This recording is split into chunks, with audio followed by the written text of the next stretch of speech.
On this week's episode of the Jesse T Show, the amazing, the creative power that he is, Robb from 1476, co-founder, lead singer, guitarist, and all-around creative genius, also heading up Monastery.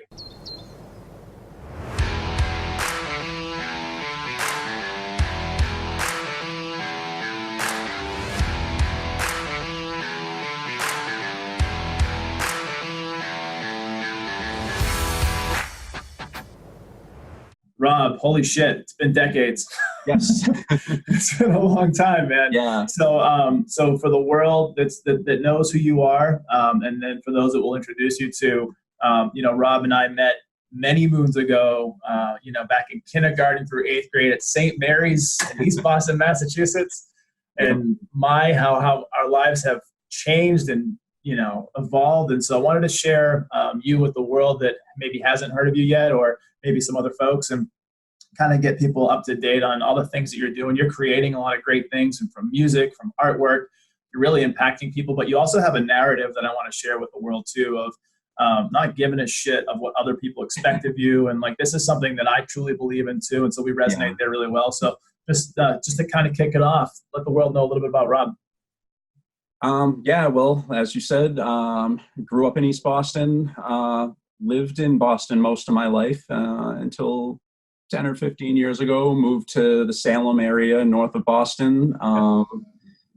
And pretty much I've just made music, lived a creative life, done things on my own terms. All right, not to skip around too much, but go for it. Important foundation after the last time I saw you. So going into high school and everything, I quickly got immersed in like a punk music scene with a lot of underground music, small clubs, basement shows, things like that. And it was just radical ideas, everything from, politics to counterculture, lifestyles and things like that. And I think one of the most important things that I took from that I still carry to this day is like a do-it-yourself aesthetic. I learned everything there that, I can record albums myself, I can do the artwork myself, I can press the releases myself and get them out there, and I don't have to follow rules. Anything I do is, I believe in recreating myself with each project. To me, like, that's what art is. It's kind of reaching into the unknown and coming back with something, and to repeat that on the following album, that's when it becomes formulaic. And to me, that's more like pantomime. It ceases being art. It becomes just like a recreation of something you've already done. So it's always about going somewhere uncomfortable, and there's always the fear that people who liked what I did before are not going to like the next one. But I made sure to come out of the gate telling people to never expect the same thing twice. And, and it's worked so far. It's a very slow burn thing. Like, we've built up a following over the years very slowly. That's very small, but it's pretty diehard. Like, people trust us they'll follow us into any realm we go into, whether it's folk music, metal, whether it's soundtrack work, and, hopefully and thankfully so far, it still sounds like us no matter what we do for some reason, whatever that means. Yeah. So that's mostly what I've been doing. That's kind of been in the periphery of everything. So. Yeah, it's a great narrative of when you find that that realm you talk about, after we last kind of were in each other's lives day to day, back in 8th grade, right? To going off into the world of the punk scene. I mean, you were living that whole experience even to this day through not subjecting yourself to what other people wanted you to do, and basically throwing up the middle finger saying, I'm going to do my own thing. And, but also still putting out quality where people are going to follow you and believe in the process. And so, you talk about, this is really big for me and where I'm at in life. It's just like going into, meditative places, or going into introspection, or going into, I'm all about growth and learning. And just enjoying the day to day, enjoying life, right? And so, what are some of those takeaways or some of those things that you felt like going into the creative process and coming out, like you said, with maybe a new perspective or something that you've gleaned from what were some of those things that kind of you learned along the way and like kind of got you to where you are now? Well, at least musically, for me, that has been very, I guess it's been super personal, but exactly what you're saying is almost the point of it. I realized very early on that for me, making an album is an exploration of something. And being able to write about it, not just writing one song, but writing an entire album to explore something from as many angles as I can. Yeah. That allows me to grow, and it hasn't always been good. Like, for example, like one of the first things we did was a full-length album called Wildwood. And one thing I've never wanted to do was make a political album, because I feel like that's kind of base and it's trapped in whatever time period it is. Yep. So I wanted to go deeper than that and kind of explore elements of human nature, mainly double standards and hypocrisies, like how people can be prudish, but they can also be super dirty at the same time and carry things in them. And I tried to not look at them as like a negative thing. It's like, well, why should we choose one or the other? Like, we should embrace all parts of ourselves and things like that, and try to sort of rectify all those opposing narratives, I guess, on as many levels as I could think about. And I did this through using imagery from nature and a lot of like animal metaphors and things like that.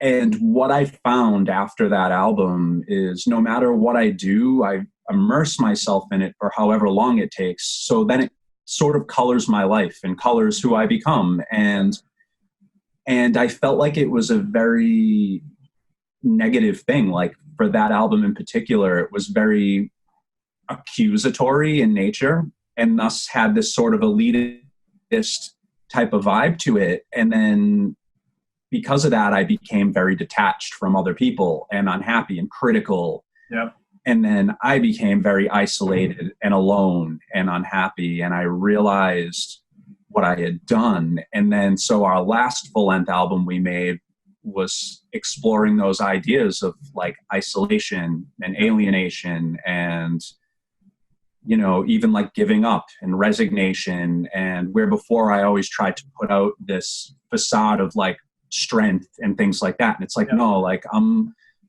you know, at that point in my life, it's like I'm a lonely and scared person, and I did it to myself, and I need to own up to that. And I don't even want sympathy or pity for it. I just need to like let it out. So there's a lot of these introspective things that happen, sometimes unintentionally. But once I sort of have the idea for the album and the things that I would like to explore within the world and within myself at the same time,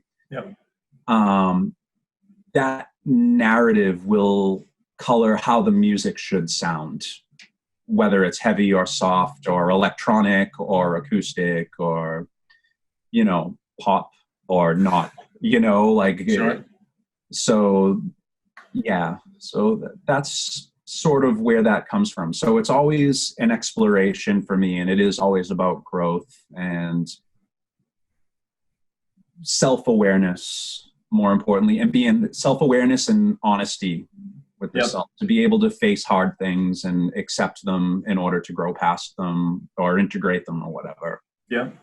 There's a lot of self-work there. And it sounds like through Wildwood, coming out of that first album, that whole process, your ego was kind of checked in a way, and you worked on your ego and just in a sense, learning more about that and learning how to be vulnerable and learning how to be maybe not what you thought you should be in society's eyes, so to speak, even though you're living this creative, artistic, almost punk kind of feel from growing into the Wildwood album. But you really realized that there was more kind of out there in terms of like liberating yourself from those things.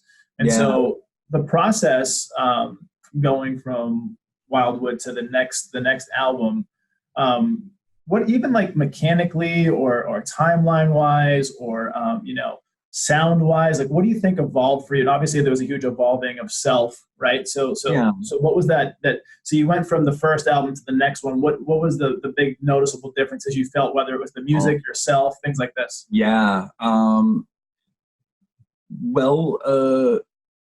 For myself, I guess I can wrap that up quick. It's more or less what I just said. I basically turned the focus on myself in a more ruthless way instead of turning it out at the worlds, and I felt like it was important to do that and be very honest. And musically, when we made Wildwood,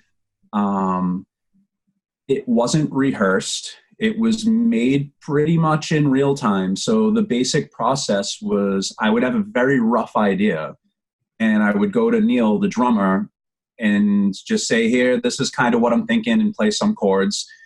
And this is the structure of the song. So it starts here, ends here. And he would record a rough drum part. And then I would build the song on top of that. So I literally just play just whatever guitar chords that I had. And then I'd be like, okay, sorry. You're good. My phone was ringing. So I would play whatever chords I had, then just basically listen to it and ask, what does this need? And I'd get an idea and just sort of record it on the spot, just do it 3 or 4 times till I got it right, and just start layering instruments and just finish the song that way, then bring it back to Neil, who would write his drum parts to the completed music. And then we'd record the drums last, and that would be it. And that was a pretty unorthodox way to do it. It took us about a year to do that.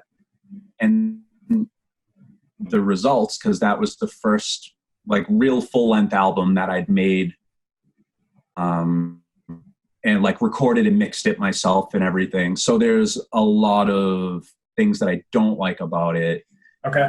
Sonically, just the mix itself, the tones of the instruments. I see where I did a lot of things that weren't very smart, because I didn't know. It was just the inexperience. I was learning how to do this from a book as I was doing it. And it's no easy task. Yeah. So the next album, the big realization, I hope this isn't boring either, but because this is geeky, yeah, get into it. But the big takeaway I had is with Wildwood, I wanted to make this album that just sounded gigantic and expansive and just deep and very 3-dimensional. So what I did is I kept layering instruments upon instruments. There are some songs that have 7 guitar tracks in them and tons of keyboards and, along with the vocals and layers of vocals and drums. And what I realized after the fact is that the place that you're working with, the stereo fields, is not infinite. So the more things you place in it, the smaller the sound becomes, because you need room for everything, and so it just, you end up cluttering the space, and the songs actually sound smaller, dense and compact. Counterproductive, counterintuitive.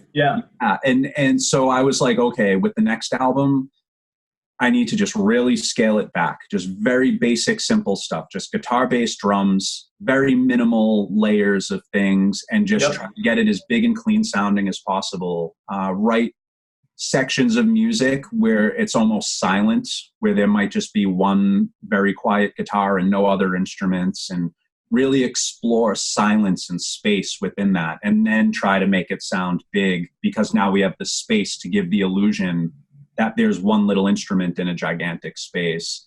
And that worked much better. And I saw that as just a new starting point for recording, It's incredible, the whole world of just music. And then when you go into editing and tracking and mastering, I got a buddy of mine, oddly enough, we actually met through when I was a State Farm agent years ago, and you wouldn't expect this guy to be a State Farm agent, but he has this studio in his basement, and you could tell he's poured tons and tons of money into it. He's he's essentially a composer. Like he does, like you mentioned, tracks for like commercials or like soundtrack kind of stuff. And he's people will buy his track kind of thing. And like he took me, I went down there just because I wanted to hang out with him and see what he had going on. But he helped a lot with like the Jesse T show audio and just seeing that whole world. I mean, and he plays every instrument. It's incredible, all the work that goes into it. So yeah, you learned from Wildwood into what was the newest or the next album called after Wildwood?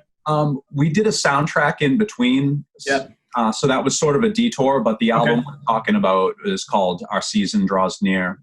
Okay. And that album, while we were writing it, we stopped to do the soundtrack and then resumed once that was done, because that had a time frame on it. So we just had 3 months to get the whole thing done from start to finish. So we blocked out those 3 months and then jumped back. Yeah. And so for Our Season Draws Near, coming from Wildwood, where you tried to make this big kind of production and put so much into the space, and then you realize through learning and through experience that may have been overkill. And if you can add to the quality by subtraction, in a sense, take out some of the extra layers. And so now, as Our Season Draws Near, what was that process in terms of creating that album? Was it a lot more seamless, do you feel like, or was there still a lot of learning within that process? Yeah, definitely a lot of learning, but it was approached way different. So like with Wildwood, did those layers where we just sort of recorded it without finishing the songs first. Like we just recorded it as it was being written and everything. Yeah. With this, I wrote the whole album, and myself and Neil rehearsed it for months, just playing guitar and drums together. We demoed it.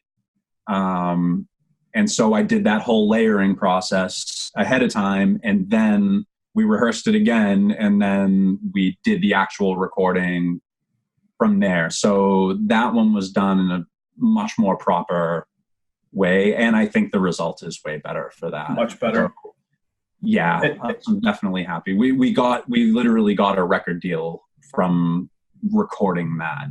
Wow. So, wow. And that was a big improvement. For sure. And so now and I've seen a couple of things on social media where you were out in the road. So what has touring been like and kind of spreading the gospel of 1476? How has this worked? And then you talked about your fan base being, I think we were off air before we did this, but just being diehard. So talk a little bit about the touring of it all. Yeah. Yeah. The touring has been incredible. It's like, okay, so when we first started, we played live a little bit and we didn't have a full band. So even if we wrote heavy songs, it would just be Neil and myself, and we would do acoustic versions of our songs. So it would just be drums, me doing vocals and acoustic guitar. Once in a while, we'd have another person with us doing something, and we tried different things. But eventually, like, I didn't enjoy it. I don't know if Neil enjoyed it. I think he did to a degree. But for me, I have, and I still do to a degree, have like pretty bad stage fright. I'm a pretty reserved person. I'm a wall hugger. I'm an introvert, and I don't like really being seen. And now it's like, okay, now I have to sing in front of people and, do this thing that's, make myself vulnerable. And, but back then it was really bad. I hated it. I hated myself, and I hated the audience, and it became a very destructive, negative thing. And then after a while, Neil and I talked about it, and he was like, "Man, maybe we shouldn't play live. Like, it's not cool if you feel this way, and we'll just make albums." And he said something that I think a lot of people in bands don't consider, and this is definitely not true for everybody, but it was definitely true for us. Is he's like, I don't think we're mature enough to play live. And I was like, wow. Like, that's a very valid point, and so we just made music. And when we started writing Our Season Draws Near, I started feeling like, okay, I want to write songs to play live. Like, I want to play live. Neil wanted to play live. And we wanted to try working with a label, and we made that happen. And fast forward to now. During that time period, we weren't playing live. I saw one of my favorite bands, at a club in Cambridge, and they were so happy to be playing, and the audience was happy, and it was just such a positive feeling. And I was watching them, and I was like asking myself, what am I doing? Like, this is what I do. I'm a musician, and I've denied myself this experience for years now. And I'm my tires are spinning. I'm not really getting anywhere. And that's what I want to do. And I see them doing it, and it's a positive experience. Like, why can't I have that? And that started the process of me asking those questions and deep diving into myself, and, being like, hey, like, what's wrong with me? This is what I wanted when I was a kid. How did I get derailed from this? Yeah. And it really forced me to explore literally my whole life. Like, where did my insecurities come from? Where did my self-loathing come from, and my lack of confidence? And I had to make peace with all those things, answer those questions honestly. And then a few years later, we have live musicians, and we start playing live, and now I love it. And I still get very nervous, but I love the experience. And so going on tour is crazy. So especially like the way we do it is it goes back into the DIY punk thing. It's like we essentially live in a van. It's awesome. Yeah. Yeah. Like, we get in a van. People have to sleep in the front seats every night. Like, it's not comfortable. We'll try to get a hotel like one night a week. Usually, occasionally we have people we can stay with. I usually stay in the van anyways because I have trouble sleeping. So, and I'm very cagey. So, like, I don't like being trapped in someone's house. Like, I literally feel trapped. So I'd rather stay outside in the van. And freedom. Yeah, exactly. And the other side to that is so many bands, it seems like more and more each year, have their vans stolen or broken into, have their gear taken. So I have this thing where someone always has it at all times. Yeah. So at night I sleep in the van, and so we're whatever city we play in, we don't stay in those cities. We drive out of the cities, and we'll stay at like a rest stop or like a Walmart parking lot, and stay in the van. So if anyone does try to explore the van, there's 4 of us that are ready to handle whatever may happen, hopefully. Guitar bashing, man. Just take one to the head. So, but aside from that aspect of it, playing the shows every night is, you never know what you're walking into. You could be in like a roadhouse in the middle of nowhere playing in the corner of a room on a floor, or you could be in a venue with a beautiful setup and, a great sound person, and, everything you can imagine in between. Like, like we played at one place in Cincinnati last year that, like where the band had to set up was on the floor of this bar. And the bar was basically just a long hallway with the bar along one wall, tables on the other wall, a walkway down to the end of the room, a jukebox on the wall, and a bathroom door. So we had to set up like under the jukebox, and there had to be some of us on one side of the bathroom door and some on the other side. Oh, so people wow. Okay. While we were playing, use the bathroom. So it's that, pretty much anything you can imagine. And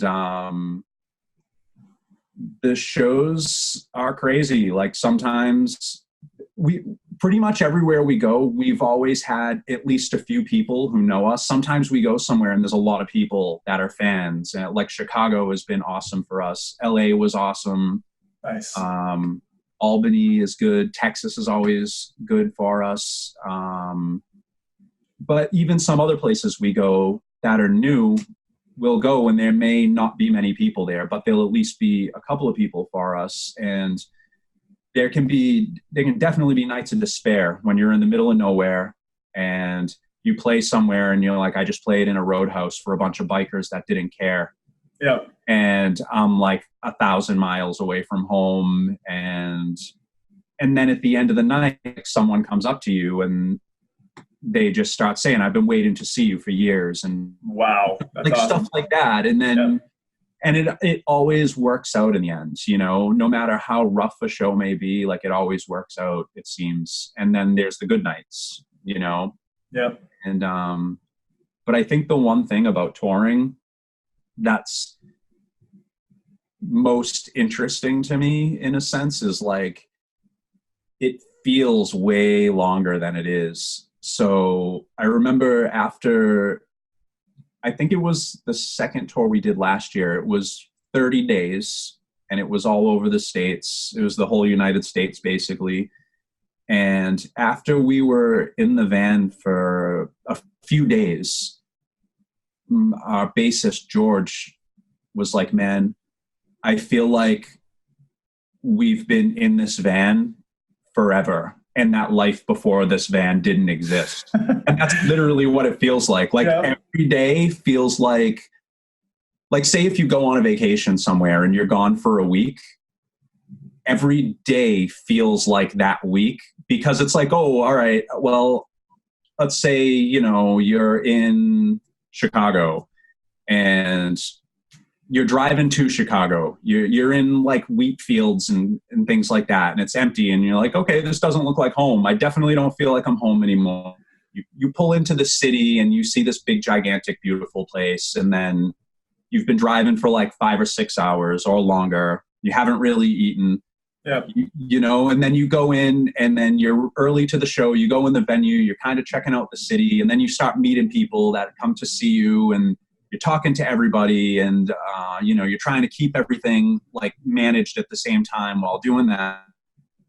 And then you go through that for a few hours, hopefully eat, we play, and then before you know it, like we play, and it's this cathartic loud thing that's full of errors and chaos, and then it's over. We talk to people, take some pictures with people, pack up, then get back in the van, and then drive for like an hour or two.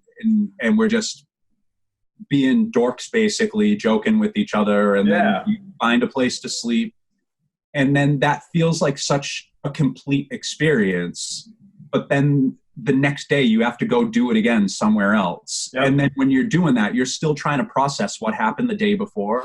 So you get this sensory overload. Like every city you go into, it's like, I still haven't processed the last city yet. And now I'm in this place that I've never seen before.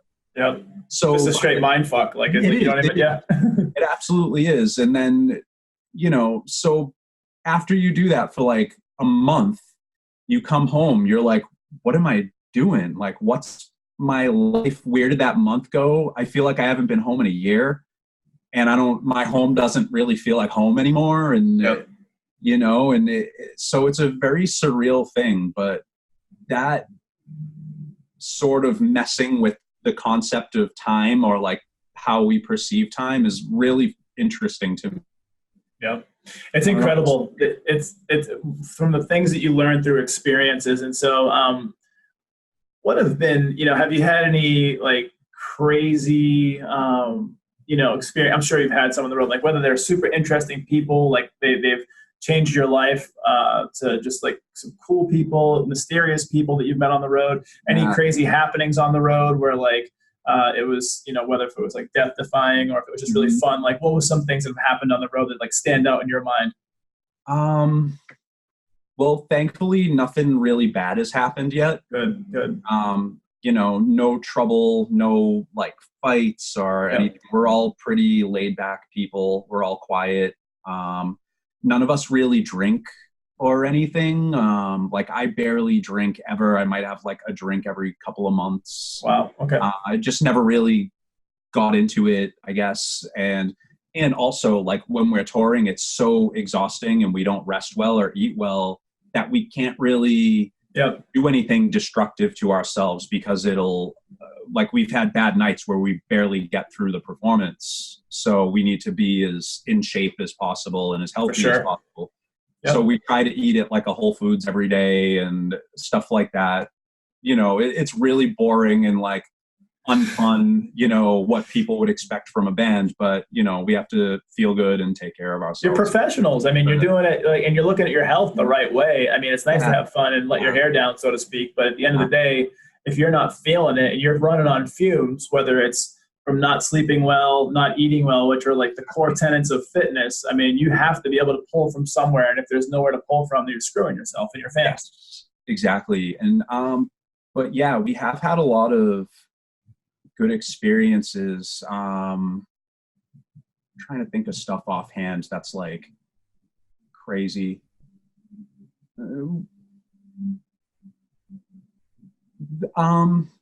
This isn't really like, this definitely isn't crazy or anything, but it really stood out to me on the last tour we did. Sure. A couple of months ago. We were in Denver, and we sort of based the tour around that because the place we were playing is it's basically an art space. It's an old house that got converted into a venue. Okay. And it's just a very grassroots thing with the community of people that go there. And this guy, Aaron, that we know runs it. And he's been a fan of us since the beginning. And however he discovered us, I don't know, but he did. And before we stopped playing live years ago, he flew out to see us for our last show and filmed us. And then years later, when we came back, our first show was in New York, and he flew out to New York like 6 years later to see us for our first show back and film that. And then we started touring, and then I would be somewhere. Like the first time we were in Texas, we were in San Antonio, and we played. And at the end of the night, he comes walking into the club, and I was just total mind fuck, you know? And so this dude, like, he's just like this angel that appears all over the country out of nowhere, wherever we are. So he invited us to play an anniversary festival for his venue. Okay. And so we went out there, and the show was great. There was like a great lineup of bands, and they just have a great community of people there, where I feel like most places you go for shows, it's difficult. Like a lot of places are 21 plus. A lot of people only come out to see the bands they know, stuff like that. But with this, it's really just like an art community. They almost don't care who's playing. Like they're just interested to see what people are doing. So there's That's awesome audience. It's a very cool thing, and it's all ages, really cool setup and everything. But what was cool for me is after that show, we had the following day off, and it was the first day off of the tour. It was like, I think the 9th show, and we had the next day off. And so we were able to spend a little bit of time in Denver. So after the show that night, we went out to dinner with Aaron, who runs the venue. And it was just me, Neil, Aaron, and someone from another band. And what stuck out to me is a conversation that Aaron and the other person were having. And it was sort of this metaphysical type of conversation about like having lucky numbers or something like that. And he's like, oh, this thing keeps popping up. And, you know, I always see it as a sign that I'm doing like the right things in my life or whatever. And what this person, because she had known him for years, is like, she's like, I can't ever see something with you telling you that you're on the wrong path. I just like confirmation that you're doing the right thing, because it's like you're always living your truth. Like awesome. You are such a pure and honest person, and you know, you live your truth so fiercely. I don't know what it would even look like for you to go astray, you know? And hearing her say that about him, it, you know, it made me look at myself and be like, I want to be that, you know? Yeah. And I do feel like I am that for the most part, but I do also feel like I don't put myself out there enough. I could be more bold, and I could speak up more where I usually choose. Just be quiet and just engage with, like, I feel like putting yourself out there a lot of times or having conflict with people can just be futile. Yeah, for sure. So I'm just like, it's better to just let things go. And that made me see like, no, like maybe I shouldn't, Step up maybe I bit. would be here with myself if I was a little more disagreeable in certain places. And it doesn't even have to be things like that, but just in general, it doesn't have to be like a negative thing or like a fight necessarily. Yeah. No, I've had a similar experience in life over the years, especially in business where I'm in a people business. I'm handling people and I'm dealing with people and, just the art of saying no, especially when it comes to like protecting and managing my time, like it does both people a service, like, and being a people pleaser, I think at one point in my life where you said like learning to be disagreeable, like instead of always agreeable, that's very helpful.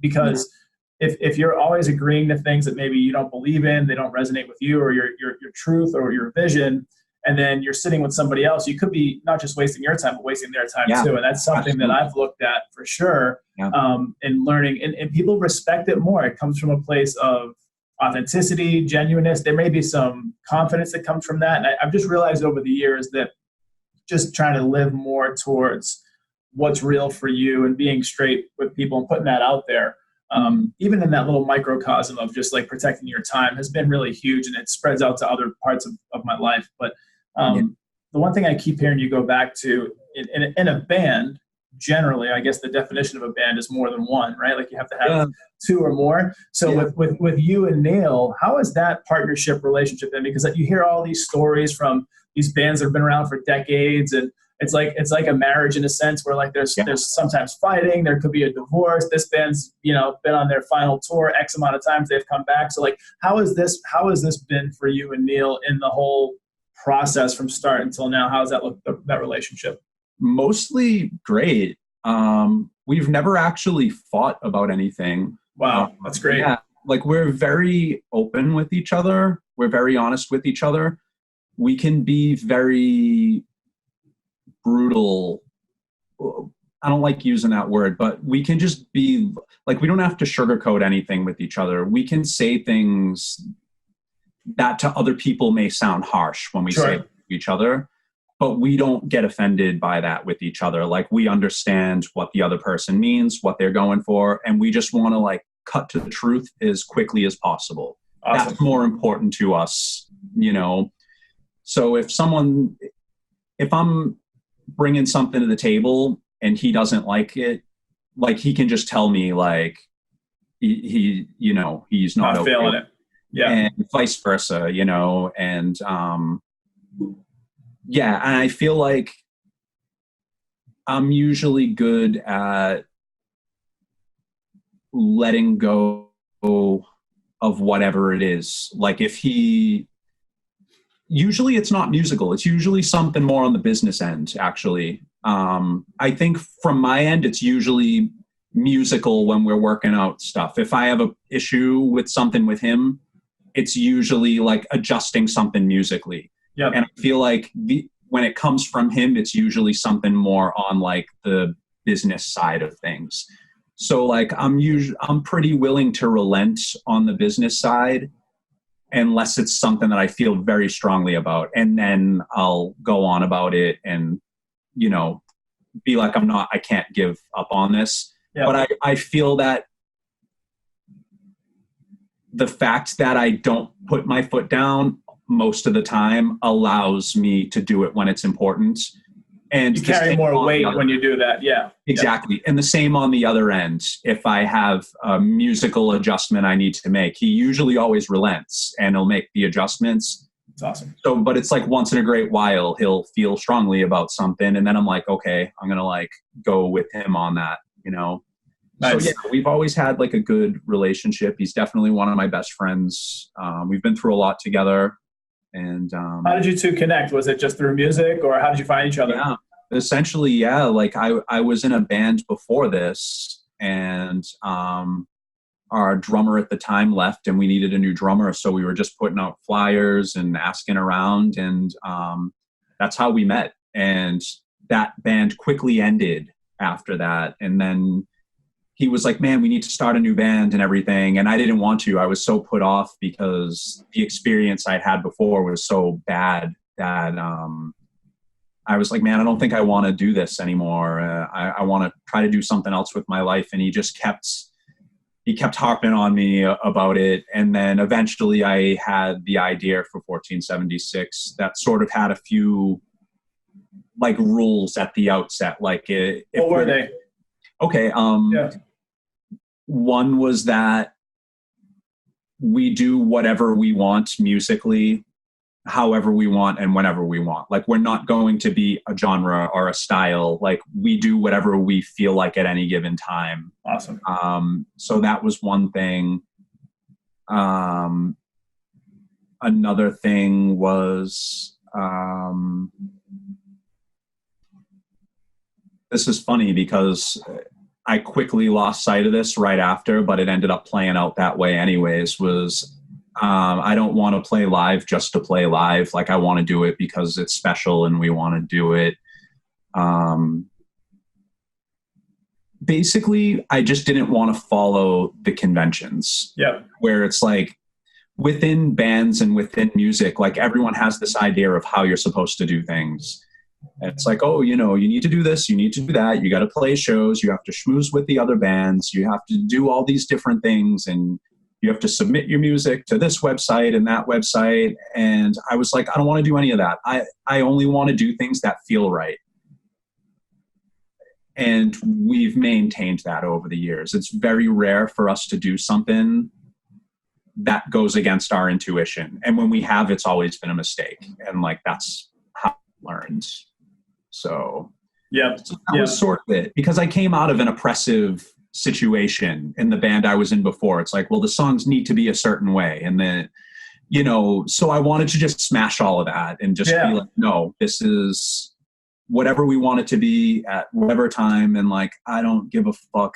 Like, if people don't like that, I don't want to take band pictures the way, like, I feel like every magazine cover has like a band picture, like they all look the same, like they're just staring off into like the camera's looking up at them. It's like a thing. I want our stuff to always be a little more artsy than that, or just not do it at all if we don't have a good idea for it. And so it's little things, but that was sort of how it started.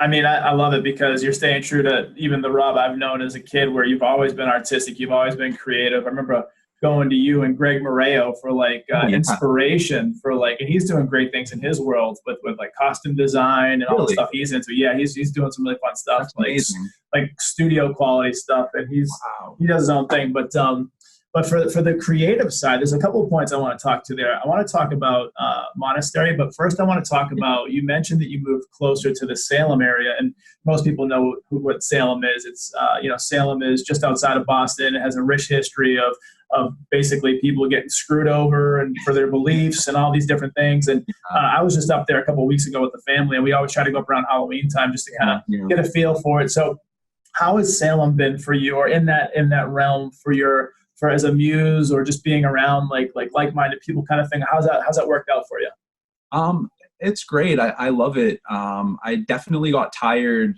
of Boston. It becomes exhausting. Yeah. And Me too. I love this area because you still have a city, but it's very small. There's just a small downtown, so you do get that element of it. But once you leave the city, you're either on the ocean or you're in rural, like, farmlands, and that's really what I like. So for me, it's very inspiring because it's quiet. Not in October, but sure. Yeah, that's the time you don't probably like it, is when I come up to check it out. Yep. And but I've done so much. Like, I've written so much stuff, and I've gotten so many ideas just from going on walks. Yeah. Like, that's what I'll do is I'll go downtown, listen to music or whatever, or go for a drive and just sort of immerse myself in the landscape.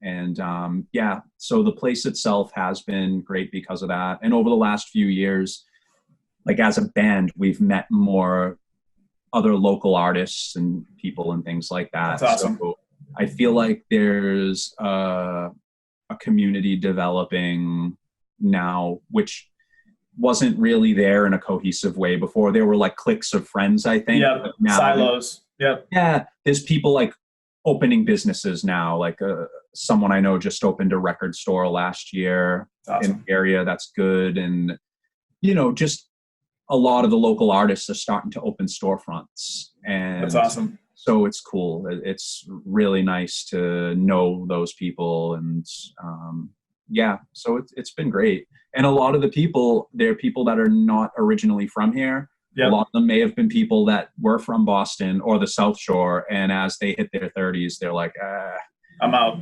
I'm out. Like, just go to the North Shore and like just relax. Which, for the record, has some of the best food in the world everywhere up there. I just we come up there and we gain weight like 2 or 3 pounds every time. Every time, just because we're trying to eat, you know, like roast beef, pizza. Chinese food's different. Like down in Georgia, the Chinese food here is awful. So coming up there is definitely a reprieve. And it's you know, it's not good for the body because it's all junk food, but you know, you need that once a year. Yeah. So but for you, you have another. So you have so much creative energy and power. I would say that the 1476 is a whole world for you, but you have another world outside of that as well. And maybe they intertwine maybe with like album cover artwork and different things like this and business. But talk about Monastery and what you're doing there. Monastery started by accident after 1476 made Wildwood. I had always loved ambient music and soundtrack music and things like that. And I'd always wanted to do something like that. Yep. And there are elements of 1476 that have that. There are a few songs on Wildwood that are sort of in that vein, where they're just sort of abstract, like sound pieces. Moody kind of feeling. Yeah. And I really wanted to expand on that and just make an album like that. And so I chose the name Monastery because I wanted it to almost be like a place I could be vulnerable without expectations from it. Like no one knew I was making it at the time, so I didn't have the pressure of worrying about 1476 fans. What are they going to think, or what's anyone going to think? And it was something that I could really just do for myself without any of that pressure. And so that's why I named it that. And what I sanctuary of sorts. Yeah, exactly. Yeah. And just make something that has no pretense to it, where it's like, I feel like there's an expectation with 1476 stuff to be like darker or whatever. And this, it's like, well, I don't necessarily want it to be that. So I'm not going to play into those tropes, you know? And I did that, and the process was very experimental. It was literally like turning on a synthesizer, going through sounds, and just literally being inspired by a sound, coming up with something on the spot, and then just basically improvising it and recording it. And what I wanted to do in 1476, not always, but for the most part, all of the album artwork is our own photography. Yep. With the exception of like one album. With this, I wanted to celebrate other artists that I like. So, that's awesome. Yeah. So with the first album, I chose this artist from the early 1900s named Theodore Kittelsen from Norway that did a lot of folk art and like art for mythology and folk stories and things like that. So basically, I made these instrumental songs. I would write a little poem or like a little paragraph to kind of give the music a context, for like, just give it a little scenario that's pretty open-ended, and then give one of the paintings with it. So you have this kind of audio-visual thing to immerse into. So that's sort of the point with that project. And earlier this year, I released the second album for that and focused on the pre-Raphaelite school of art.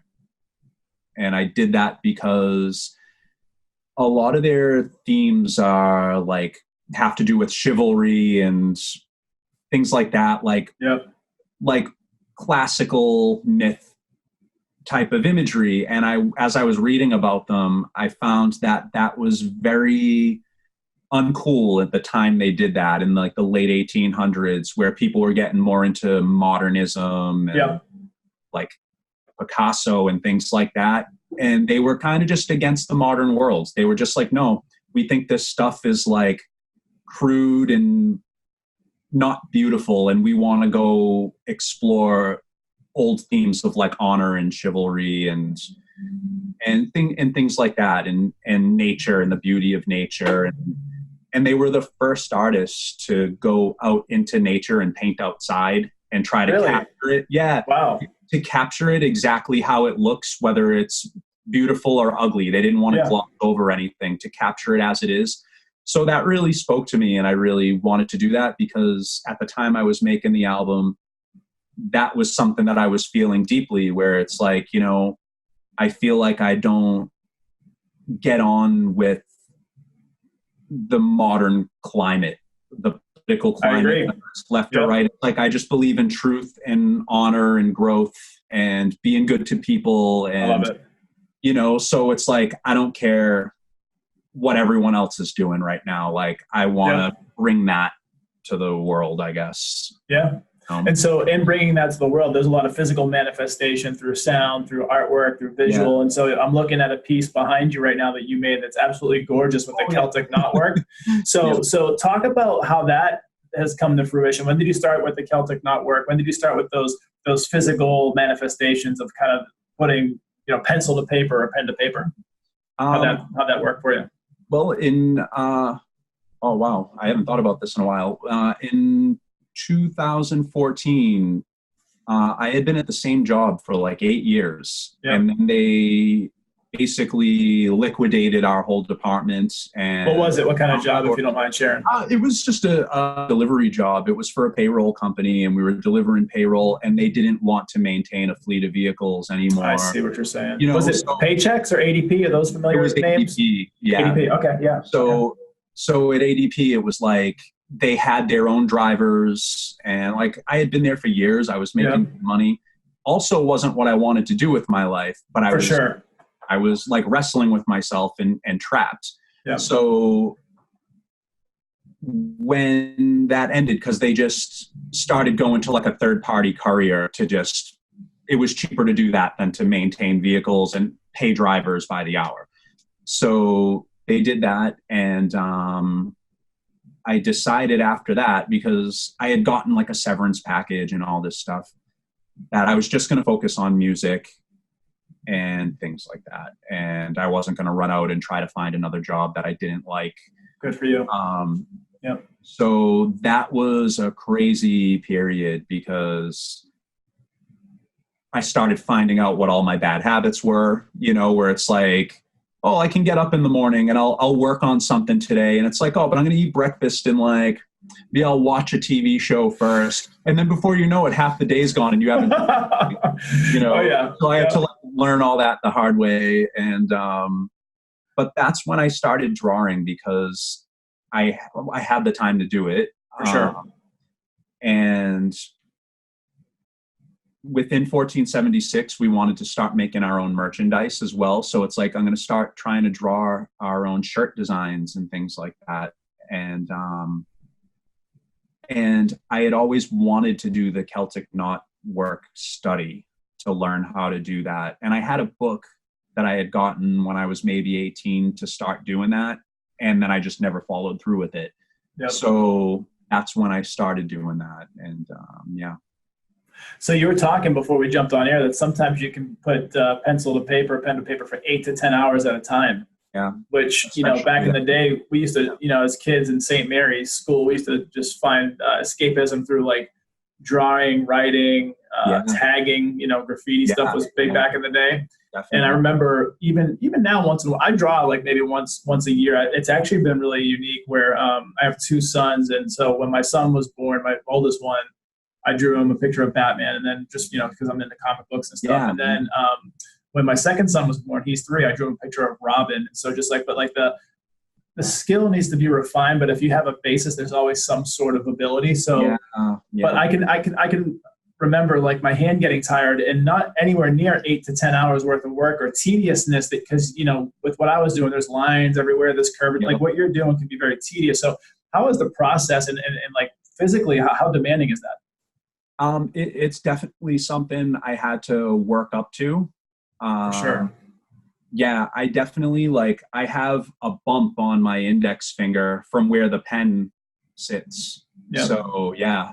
Calloused up. Yeah. Yeah. But yeah, definitely my hands would get sore after a while, but now and I do worry about that because it's I don't want to end up with some type of arthritic condition or inflammation problem because I also have to play guitar and things like that too.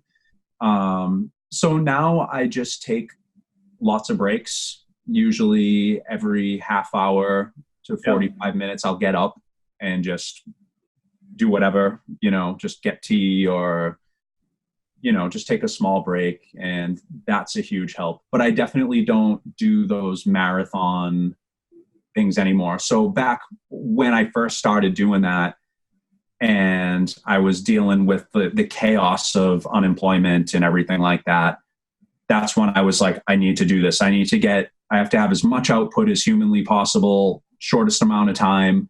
So I would just basically stay up all night, do it. And it wasn't healthy. I didn't enjoy that, but I just didn't have structure in my life. So it's I would sleep a lot of the day. I would get up in the early afternoon and then drag my heels all day till 8 or 9 o'clock at night. And then I'd start and I'd go till 5 or 6 in the morning. And then, so I had a good output, but it wasn't healthy for you. Yeah. I really like the structure of getting up early in the morning and doing everything that I can first thing. Yeah, for sure. Yeah. For sure. And so, in that whole process, you've learned what you want to do, what you don't have to do. So are you creating pieces for people per request, or are you putting out pieces kind of as they come to you and people can kind of, how do they get in touch with your artwork and how do they find your stuff? Is there a medium to kind of put that out there? Yeah, I guess the contacts that I've had so far have just been through social media. Mainly through Instagram, some because of music, because some people will know one of my music projects and then reach out because of that. But anything I've done for other people has been commissioned. So it's I just drew something that they wanted. And Nice. So, nice. And are you designs, actually, both of them were shirt designs, the last few that I did. So. Nice. Okay. And so you're able to use that also as another revenue stream for helping support the 1476 and Monastery bands. Absolutely. Yeah. Nice. So if people want to hear more about your music, where can they find your music? And then also, is there a way to kind of reach out to kind of get more ingrained in the culture of the bands? Yeah. Social media is good. We're on Facebook, facebook.com/1476cult. But I mainly use Instagram. I'm not a huge fan of the Facebook platform for a million reasons, but it is there. And I feel like more people follow us there than anywhere else, but I do mainly use Instagram. So I think that's 1476cult_official. And so that's for 1476. From Monastery, I think it's Monastery_art on Instagram. Okay. And I think it's the same on Facebook, but it may be Monastery 9X. But either way, so that's that. And then 1476, we have our website, 1476cult.com. Awesome. So yeah. What's the future holding in 2020? Any kind of tour stuff coming up? Any future dates you're excited about? Anything going on in your personal life you're excited to talk about? We have no shows lined up right now. We want to just focus on making the next album. Okay.